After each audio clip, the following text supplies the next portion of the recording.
Hi guys. ஆஸ்திரேலியாவுக்கு எதிரான 5வது டெஸ்ட் போட்டியில் வரலாறு காணாத அளவிற்கு இந்திய அணி படுதோல்வியை சந்தித்ததுனால உலக டெஸ்ட் சாம்பியன்ஷிப் இறுதி போட்டிக்கு செல்வதற்கான வாய்ப்பை தற்போது இழந்திருக்காங்க. அதற்கு முக்கியமான காரணம் இந்த ஆண்டு ஆரம்பத்தில் இருந்தே தொடர்ந்து சொதப்பி வந்த ரோஹித் சர்மா.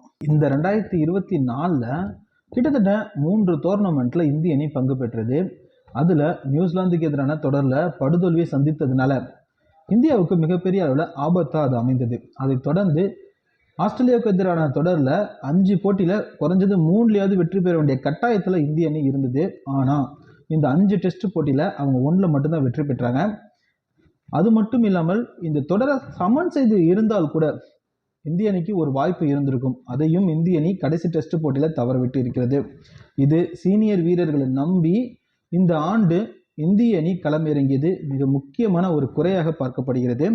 அது மட்டும் இல்லாமல் இந்திய அணி படுதோல்வி அடைந்ததுனால உலக டெஸ்ட் சாம்பியன்ஷிப் இறுதிப் போட்டிக்கு செல்லாத காரணத்தினால தற்போது ரோஹித் சர்மா பார்த்தீங்கன்னா இந்த டெஸ்ட் தொடரில் இருந்து அடுத்து ஓய்வு அறிவிக்க இருக்கிறாராம். இதுவும் பார்த்தீங்கன்னா மிகப்பெரிய ஒரு அதிர்ச்சி செய்தியாக தற்போது வெளியாகி இருக்கிறது.